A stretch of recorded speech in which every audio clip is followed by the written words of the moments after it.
wetu. Tuko tena hapa ili tumsikie Mungu pamoja.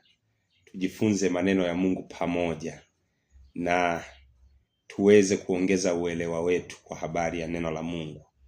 Mbele yako ni mtumishi wa Mungu Joshua Julius Luchemba, mchungaji wa kanisa la EAGT Masumbwe. Nataka tumshukuru Mungu ili tukajifunze maneno ya Mungu. Baba, katika jina la Yesu, tunajisikia vizuri kwamba umeahidi kuwa na sisi tangu mwanzo hata ukamilifu wa dahari. Asante kwa ajili ya watoto wako wazuri wa thamani ambao wako mahali hapa tena kwa ajili ya kukusikia wewe kupitia madhabahu ya neno na maombi. Na mimi mtumishi wako uliyeniita na kuniweka wakifu kwa ajili ya kazi hii, niko tayari tena kusema na watoto wako. Roho Mtakatifu, ninaomba unitumie kama chombo, na watoto wako kile ulichokikusudia wakipate kupitia meza ya neno lako, wakakipate kwa ajili ya utukufu wako. Baba, asante kwa kuwa uko pamoja nasi, utatufundisha na utatusaidia. Katika jina la Yesu Kristo tumeomba. Amen. Leo tutajifunza kwa habari ya somo linaloitwa ahadi za Mungu katika maisha yetu. Ahadi za Mungu katika maisha yetu. Tutaanza kuona ahadi ni nini.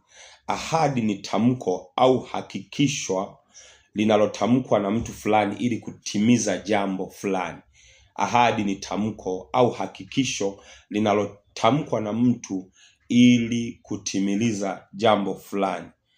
Ahadi ni mtu anakuambia nitafanya kitu fulani, nitatenda kitu fulani, nitafanya kitu fulani baada ya muda fulani. Hiyo ni ahadi.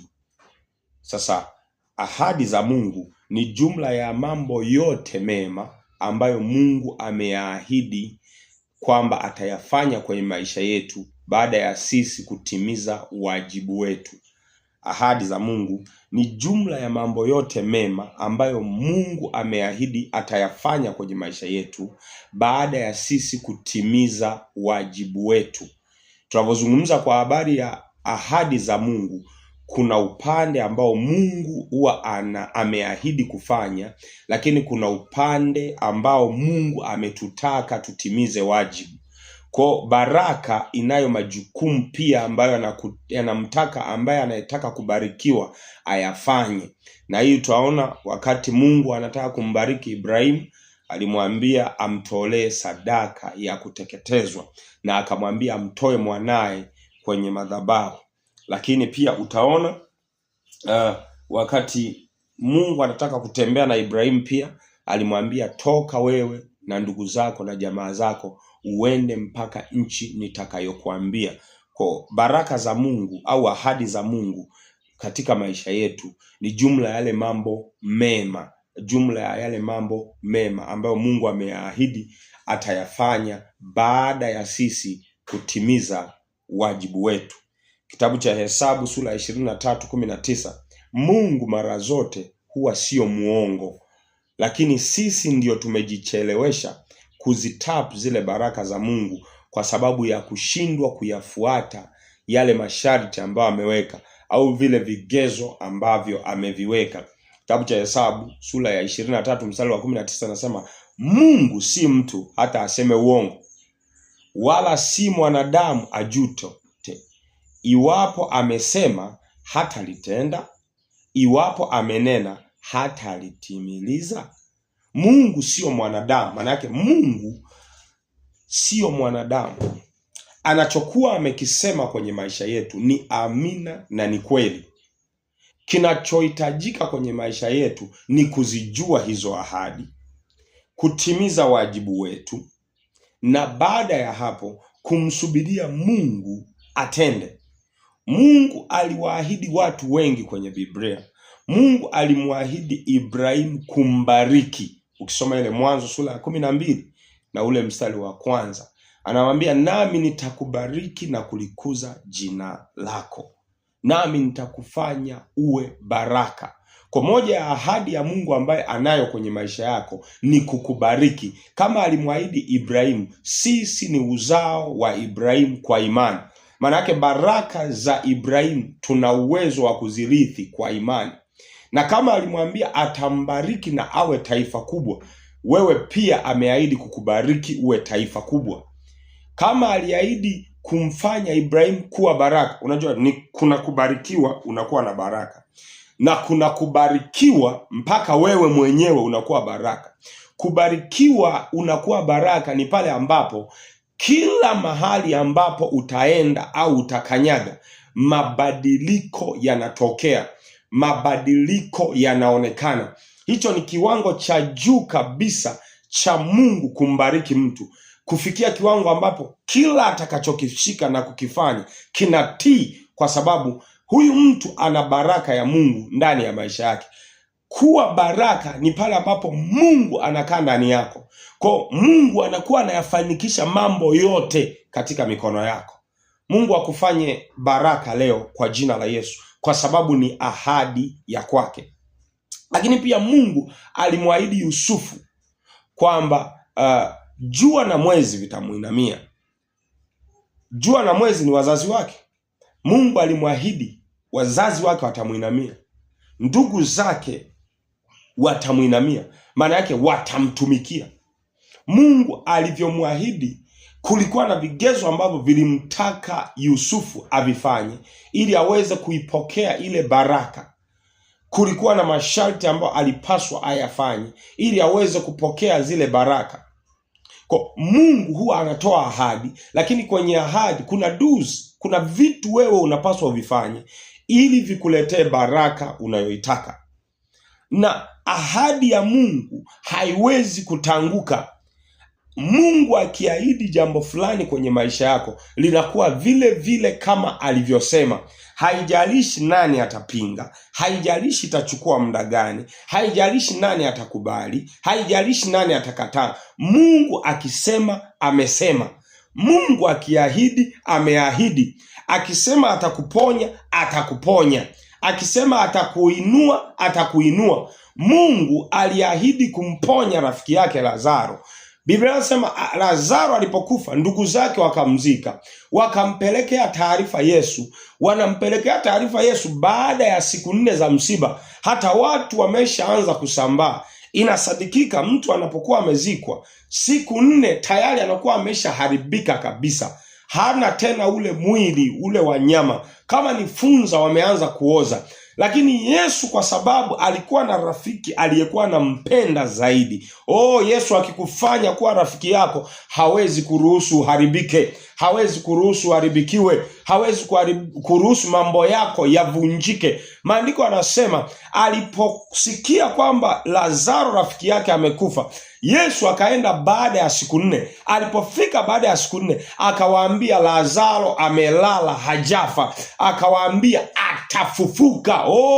Maandiko anasema aliposema atafufuka, dada yake Lazaro akasema najua atafufuka siku ya mwisho. Yesu akasema hapana, ahadi zangu mimi ni papo kwa papo. Na mimi nakuombea kwa jina la Yesu, kuna ahadi ambazo Mungu amekuahidi, hizo zitatimia. Haijalishi uko kwenye hali gani, haijalishi umetengwa na watu wangapi, haijalishi umeonewa, haijalishi umesemwa, haijalishi umebaguliwa, ahadi za Mungu kwenye maisha yako zitatimia katika jina la Yesu. Kama ni wewe, sema amina kwa jina la Yesu Kristo aliye hai. Zitatimia ahadi za Mungu, sio mwanadamu.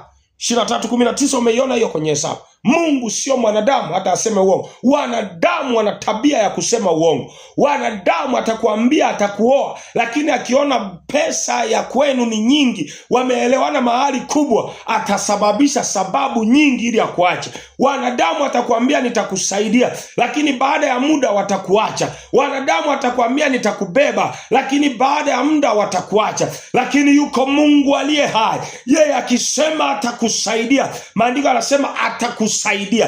Kitabu kile cha Isaya 41 ule mstari wa 10 anasema nitakusaidia, nami nitakushika kwa mkono wangu wenye nguvu. Leo Mungu akushike mahali uliponasa. Leo Mungu akutoe mahali ulipozama. Leo akusaidie mahali ulipokwama. Ahadi zake ni kukusaidia, na anataka akusaidie ili ajionyeshe kwamba yeye ni mwenye nguvu, ili mataifa wajue kwamba yeye anasaidia. Maandiko yanasema kwenye ile Samueli wa kwanza ile sura ya 2 na ule mstari wa 8, humuinua mnyonge, humketisha mahali pa juu. Mungu ni Mungu wa kuinua. Mungu ni Mungu wa kusaidia. Yamkini unanisikiliza saa hii, umelazwa hospitalini, dawa hazina msaada, madaktari wamekwambia haiwezekani, saa yako imefika, rudi nyumbani ukasubirie mauti. Bwana ananiambia yeye atakushika kwa mkono wake wenye nguvu.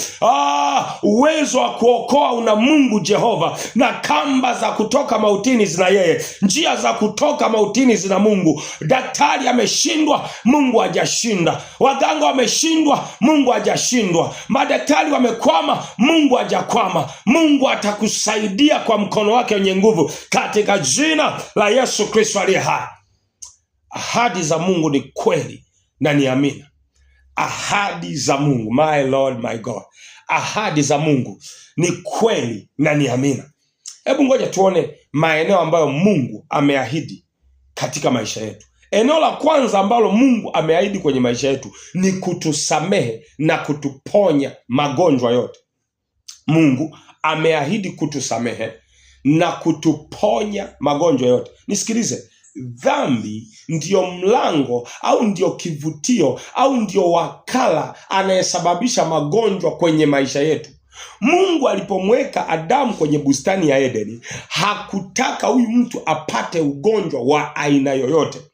Dhambi ndiyo inasababisha magonjwa yanaenea kwenye dunia tulionayo. Dhambi ndio inasababisha changamoto za kila aina kwenye maisha yetu. Nisikilize, moja ya dawa ambayo utatakiwa upate msamaha wa dhambi. Ukipata msamaha wa dhambi, umepokea msamaha wa magonjwa, umepokea msamaha wa changamoto unayoipitia, umepokea msamaha wa umaskini ulionao, umepokea msamaha wa kila changamoto ulionayo. Dhambi ndio imekwamisha watu wengi kupiga hatua. Dhambi ndio chanzo cha kila tatizo. Sasa moja ya ahadi Mungu ameahidi kwenye maisha yetu ni kutusamehe dhambi zetu zote. Nisikilize, haijalishi umetenda dhambi ngapi, Mungu anao msamaha wa dhambi. Kwenye kitabu cha Isaya anasema, mimi ndiye niyafutaye makosa yako yote. Sio kwa ajili yako, ni kwa ajili yangu mimi mwenyewe. Mungu anakusamehe dhambi zako zote, ameahidi kukusamehe. Utaiona hii kwenye kitabu cha Zaburi, ile sura ya 133. Zaburi 133. Zaburi ya 103. Zaburi 103. Utaiona hii 103. Zaburi 103 mstari wa 3 anasema, akusamehe maovu yako yote, akuponya magonjwa yako yote, aukomboa uhai wako na kaburi, akutia taji ya fadhili na rehema. Mstari wa 5, aushibisha mema uzee wako, ujana wako ukalejezwa kama tai. Anaanza, anakusamehe makosa yako yote. Nisikilize, kuna mtu unanitazama saa hii, umejikatia tamaa. Umeona una makosa mengi mno yasiyosameheka. Umeona una dhambi nyingi mno zisizosameheka. Hauoni tumaini tena. Unasema, mchungaji, kwa dhambi nilizofanya, inatosha kabisa. Ninayo habari njema kwa ajili ya maisha yako. Mungu anao msamaha wa kuziosha hizo dhambi zako zote. Maandiko anasema, ijapokuwa dhambi zenu zingekuwa nyekundu kama bendera, Mungu atazisafisha, zitakuwa nyeupe kama theluji. Anasema akusamehe makosa yako yote, dhambi zako zote. Mungu ameahidi kwenye ahadi za Mungu. Moja ya ahadi kubwa ambayo ameahidi kwenye maisha yako ni kukusamehe maovu yako. Unajua kuna dhambi na kuna uovu. Dhambi ni kumwasi Mungu. Uovu ni kujua kwamba hili jambo ni kosa na ukaendelea kulifanya. Huo ni uovu. Sasa Mungu sio tu kwamba anakusamehe dhambi unapomwasi, hapana. Mungu anasamehe pia uovu wako. Anasema anakuponya magonjwa yako. Baada ya kukusamehe, anakuponya magonjwa yako yote. Hapa anasema anaukomboa uhai wako na kaburi. Nisikilize, dhambi ni wakala anayehusika kukupeleka kaburini. Dhambi ameandaliwa ili kuhakikisha anafinya hatima yako, anaua uhai wako. Umekaa na uzinzi, unaendelea na uzinzi, unaendelea na ulevi, unaendelea na uasherati, unaendelea na tabia za hovyo. Umeubeba huo uchungu, umeushikilia ndani yako. Umekuwa msengenyaji to the point kwamba mpaka una ubui wa moto. Hiyo dhambi inakutafuna, inaharibu kesho yako. Kama inaharibu kesho yako, maana yake kifo kiko kinakuotea. Hakuna mshahara mbaya kama mshahara wa dhambi. Mshahara wa dhambi ni mauti. Lakini ukimpokea Yesu, ameahidi kukusamehe dhambi zako zote. Haijalishi uliua, haijalishi ulitoa mimba, haijalishi. Acha kujihukumu, acha kuhukumiwa, acha watu kuwaruhusu wa kuhukumu. Ile toba ambayo utaienda nayo kwa Mungu na kumwambia, Baba, mimi nimekosa, mimi nimetenda dhambi, mimi nimekosea, ninaomba unisamehe. Saa hiyo hiyo ukimwamini Mungu, anakusamehe na ameahidi kuzifuta dhambi zako zote. Kitabu cha Isaya 43, 23, 25. Isaya 43 mstari wa 25, maandiko yanasema, mimi ndimi niyafutaye makosa yako kwa ajili yangu mwenyewe, wala sitazikumbuka dhambi zako. Mungu anasema yeye ndiye anayefuta makosa yako kwa ajili yake mwenyewe. Nisikilize, Mungu hakusamehe ili utembee barabarani ukiwatishia watu umesamehewa. Mungu anakusamehe kwa ajili yake yeye mwenyewe. Maana yake anapokusamehe kuna ajenda ameiandaa kwa ajili ya ufalme wake. Kuna kitu ambacho amekitengeneza, anataka wewe ukitekeleze.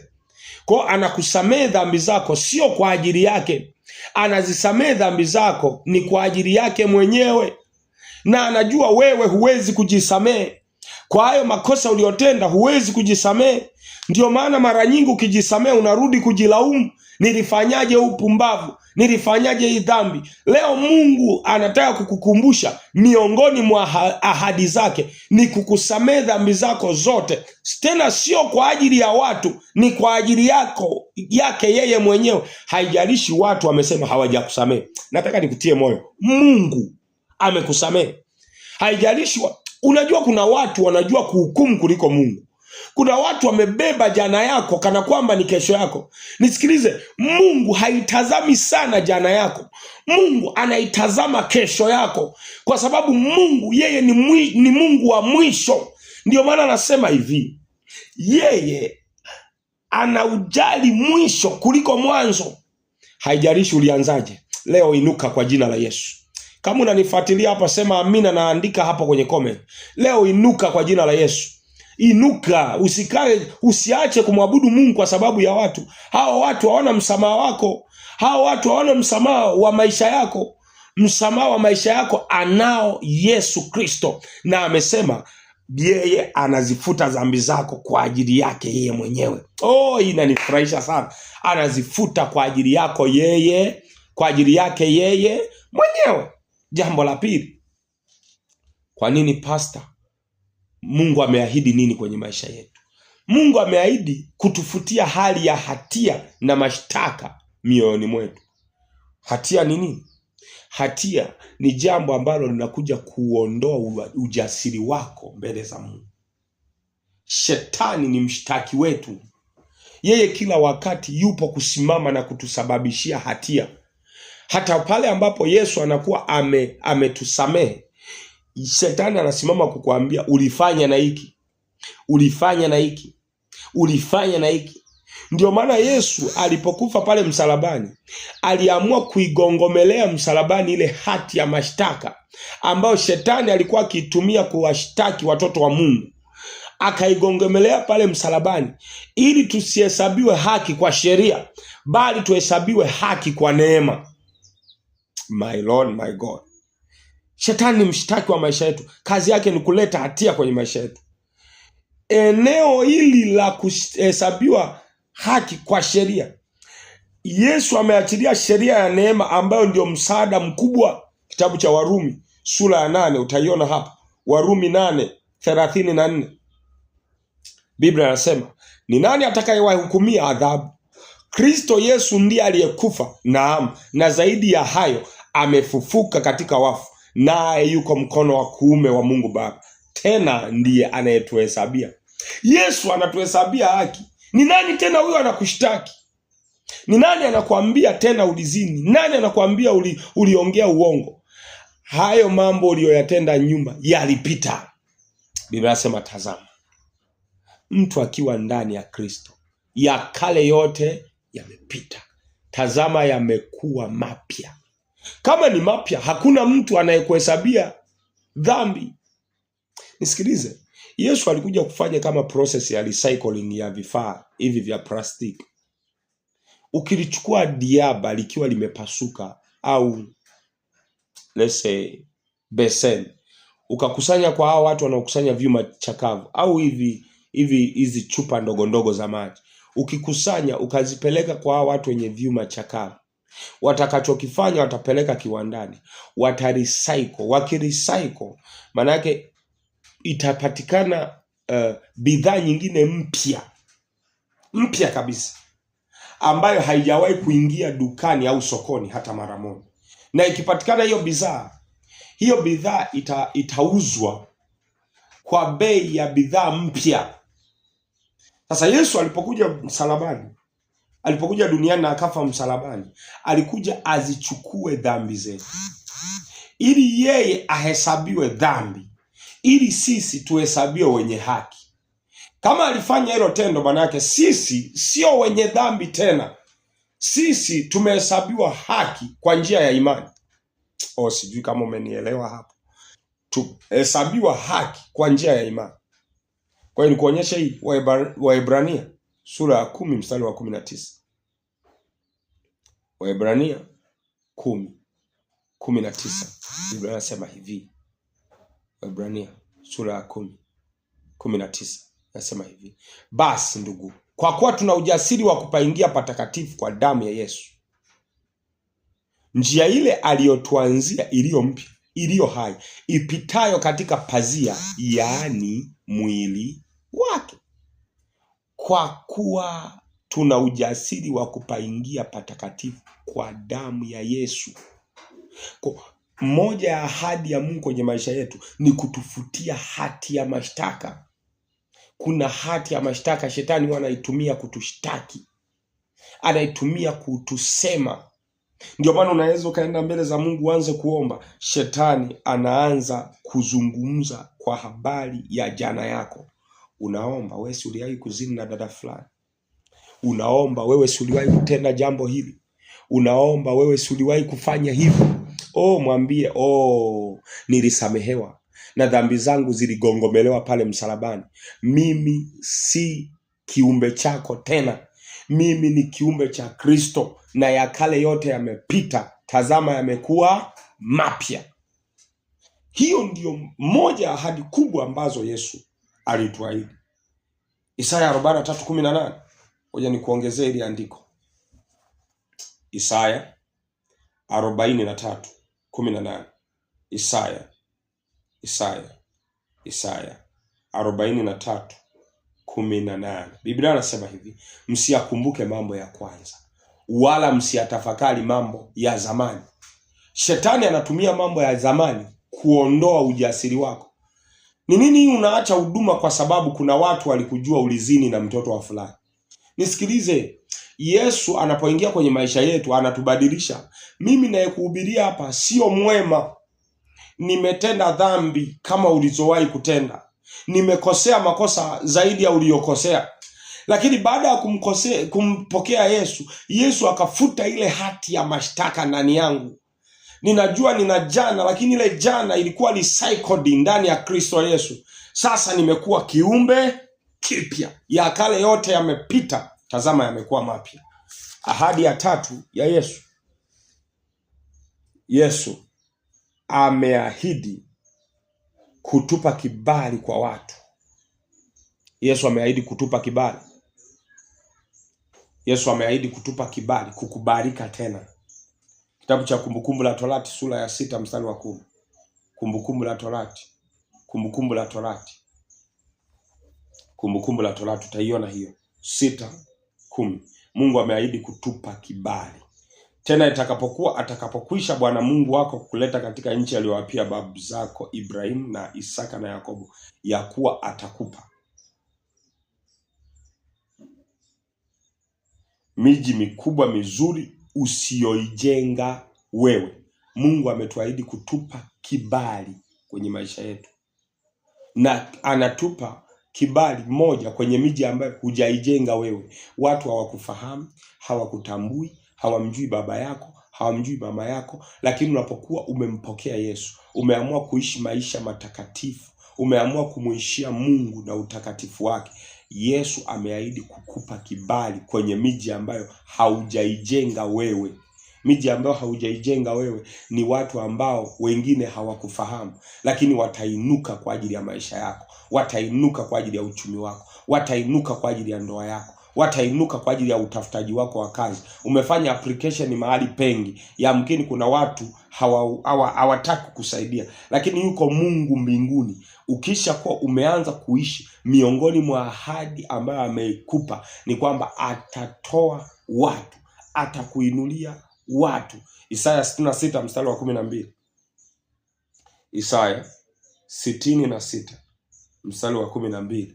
Maandiko yanasema, maana Bwana asema hivi, tazama nitamwelekezea amani kama mto, na utukufu wa mataifa kama kijito kifurikacho. Nanyi mtapata kunyonya, mtabebwa, na juu ya magoti mtabembelezwa. Atakuelekezea amani kama mto.